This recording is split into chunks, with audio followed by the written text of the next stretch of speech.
नमस्कार दोस्तों, स्वागत है आपका एक बड़ी अपडेट के साथ। ये अपडेट आ रही है रीट पेपर मामले में।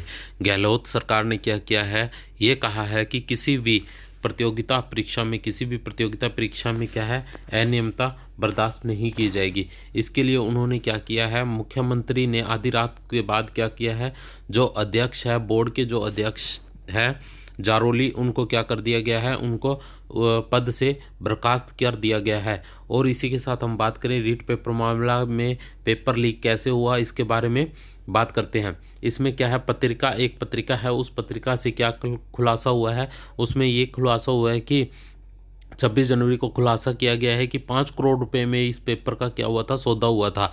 प्रार्थना पत्र में कोर्ट से सीबीआई जांच और नियुक्ति प्रक्रिया शुरू कराने पर रोक लगाने के लिए गुहार की गई है। मतलब इसमें यह कहा गया है कि इस जो मामला है, इसमें सीबीआई जांच होनी चाहिए और इसके साथ साथ क्या होना चाहिए, इसके साथ इस पेपर पे जो ये प्रतियोगिता हुई थी उस पे जो नियुक्ति है उसकी प्रक्रिया पर रोक लगी जाए। उसी के अकॉर्डिंग सीबीआई जांच के साथ गुहार लगाई जा रही है।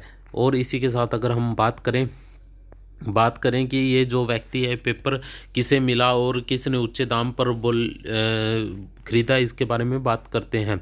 सबसे पहले हम बात करें क्या कहा गया है, पेपर लीक में आरोप में गिरफ्तार राम कृपाल मीना डिप्टी ऑडिटर बनने से पहले आश्वस्त था कि उसके पास पेपर आएगा। इसके लिए वह उदाराम बिश्नोई का पर्चा लीक के लिए कुख्यात एक अन्य आरोपी के रूप में संपर्क था। उसने पेपर उदयराम को ये पेपर दिया गया, जिसमें मुंह मांगी कीमत देने की हामी भरी गई। एसओजी ने राम कृपाल मीना व उसके खरीदार उदाराम को 2 दिन पहले ही गिरफ्तार कर लिया। पड़ताल में सामने आया है कि रीट की तिथि तय होने के साथ ही उदाराम पेपर हथियाने के प्रयास में जुट गया, जिसके उसकी तरह ही प्रवेश स्तर पर नकल व पेपर लीक में सक्रिय एक और गिरोह का सिरगोना भी प्रयासरत था। ग्राम विकास अधिकारी और पुलिस उपनिरीक्षक परीक्षा गड़बड़ी में भी इन दोनों का नाम आ रहा है।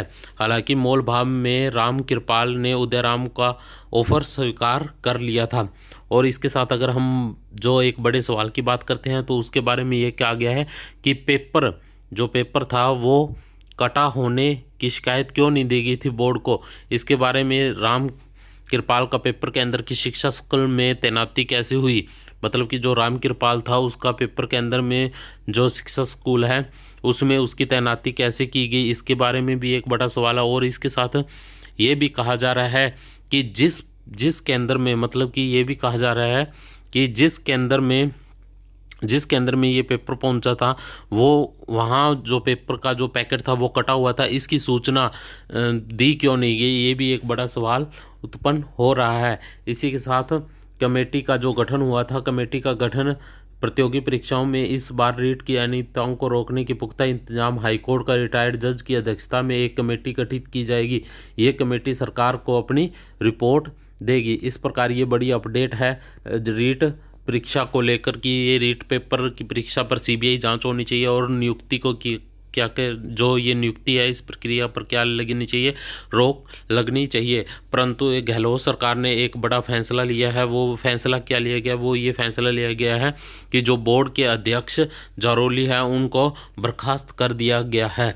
धन्यवाद। आपके लिए ये न्यूज़ बहुत ही इंपॉर्टेंट होने वाली है और इस न्यूज़ को शेयर करें और अपने राय कमेंट बॉक्स में ज़रूर दें। धन्यवाद।